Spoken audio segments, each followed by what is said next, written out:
Okay, so if we are taking this example of Zomato, right? Yeah. Since you have investments there, a lot has changed in the last 1 year. Swiggy has come in, now Zepto is going to come in. There's so much competition. There's Blinkit, there's Zepto Cafe, and there's so much happening in this quick commerce space.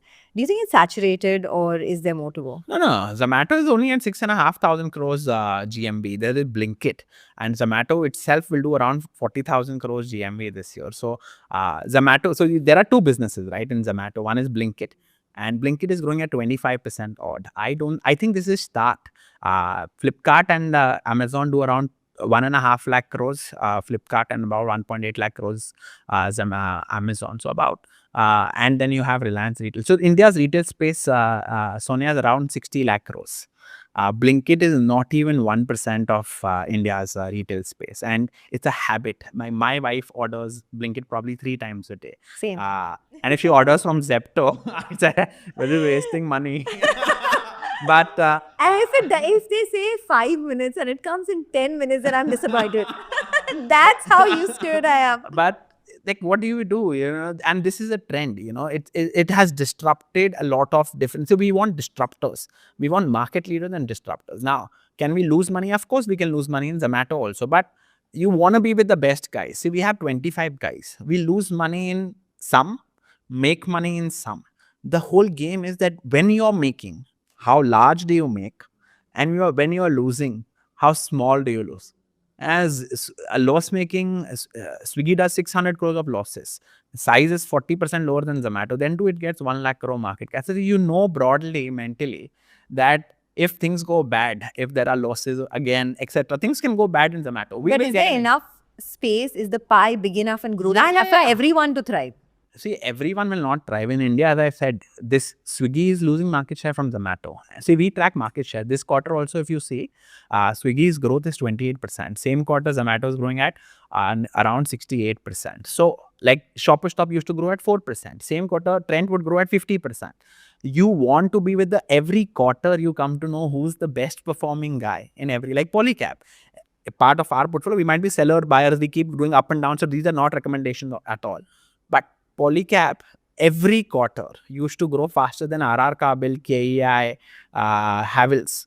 And we rode, like today it's 1.5 lakh crores. We got in early at 12,000 crores. Wow. And these are monopolies. Again, the best guy in the industry, growing faster, have the highest margin, highest ROC. And we rode it all the way. And now we are cutting weights. Right now it's 3% weight. But we keep decreasing weights. So where do you see the next disruptor coming from?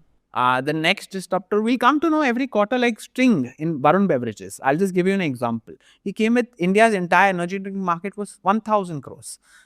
With one player, Red Bull was the market leader. And he had a monopoly in energy drinks. But how many people can afford 100 rupee Sting, 100 rupee Red Bull? Sting came with a 20 rupee product. And there's no number 2 there. Coke has tried. Everyone has tried and failed, and this guy has created on 18,000 crores, 14%, broadly 2,500 crores of revenues in no time with very high margins. So basically, we keep looking at players, and we want, see, this quarter, last quarter also, Varun Beverage is still growing at 25%. When HUL was growing at 2%, 3%, Nestle is growing at 8%. You want in every industry the best performing guy. Look at Varun Beverage. The returns of Varun Beverage is, you can't beat Varun Beverage. Phenomenal, yeah. And it was reinvesting 100% of cash flows at 26% ROCs. Like DMart. How did we buy Trent? We sold our DMart to get into Trent. DMart, FMCG company, used to grow at 35%. If you're getting 30%, 35% kind of growth in an FMCG company, where HUL and all this, that time you would grow at 7%, 8%. And at broadly 6 months ahead, same valuation, because DMart would be at 80p, 90p, and HUL would be at 70p. So if you go 6 months ahead, then both are like same P, because your growth is faster. And we bought DMart from 600 till the time growth rate of DMart was more than 20%. We were part of with DMart. But when the growth rate went below 20%, we sold our DMart position. So at around 42, 4,300, like I don't remember exactly, but that point we sold our DMart position, and we got, that was I think in last March. And we got into Trent at 1,200 because Trent started scaling very fast because Trent was adding. You think the story on Trent is done or is there more to go?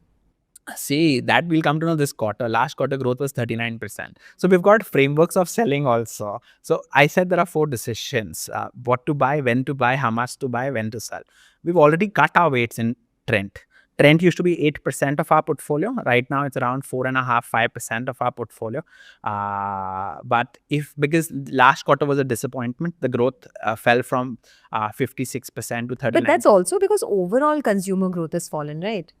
Yeah, but when there is a deceleration of growth, market looks both absolute and relative. And there are other opportunities, right, which are there. My dressing room is also waiting.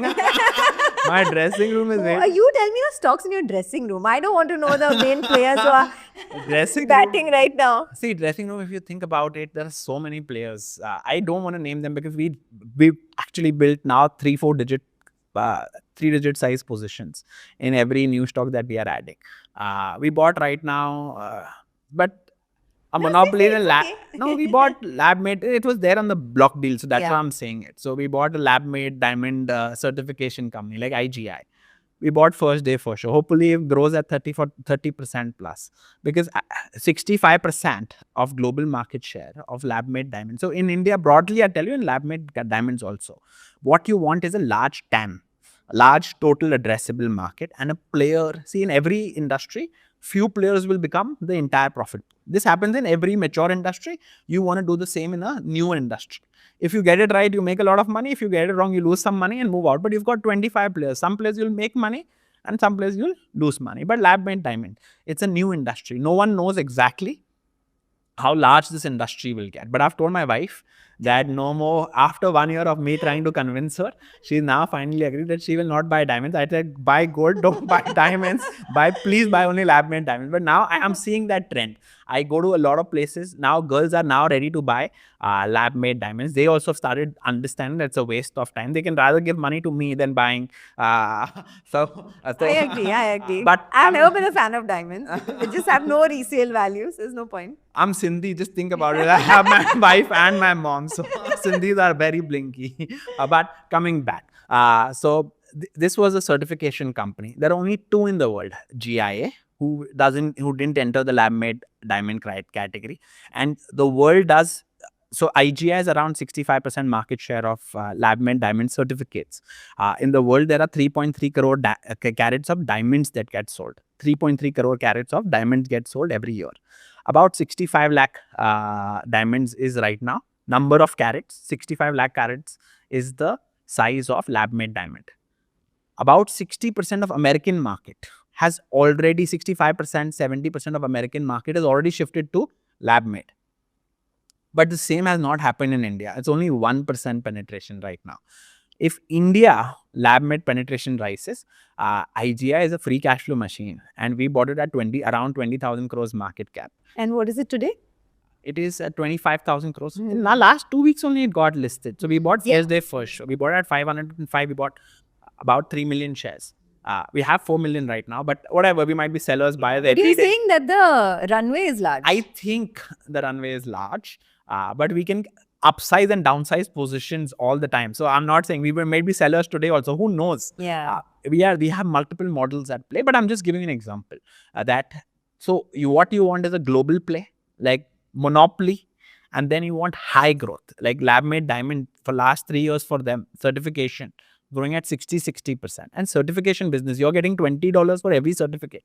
What is the big deal in certify? Your PAT margins, their revenues are 850 crores and their PAT will be probably 440 crores this year. PAT after taxes. Wow. So this is or 430. It's a no-brainer. So not no-brainer, I cannot say that, but all I'm saying is you want monopolies. When you build a portfolio, you're building the best team.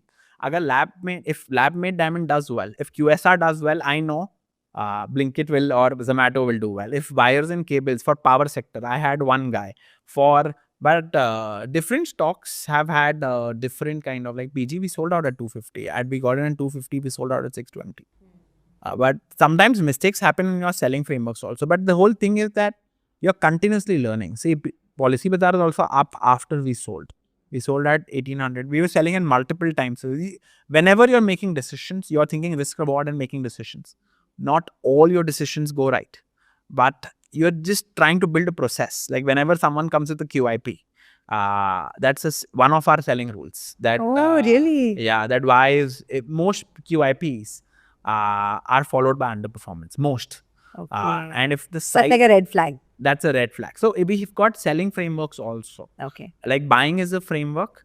How So much? give me 4 or 5 red flags when you're picking a company. I'm asking because a lot of retail investors watch our shows. So, they would be doing direct stocks as well. What are 3 or 4 things that if it happens, you stay away from?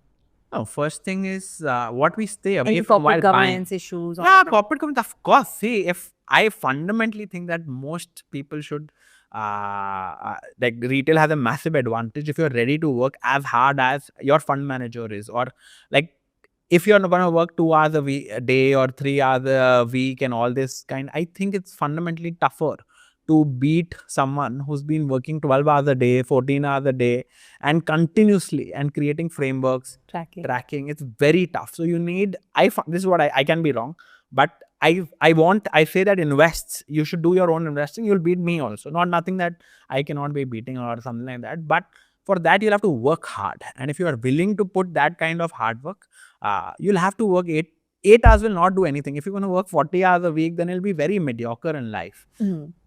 You have to work extremely hard and you'll beat every fund manager. I think retail, any investor who's doing own money at a smaller scale, if you give me 100 crores today or 50 crores today, I think I would do better than what I'm doing at a 4,000 crore plus portfolio. Of course, right? Because I can come in, get out, like my speed of trading, I will treat markets as inventory turnover. I can make 30% 5 times, 4 times. Then, it's very different than what you're doing at size. At size, you cannot turn your inventory.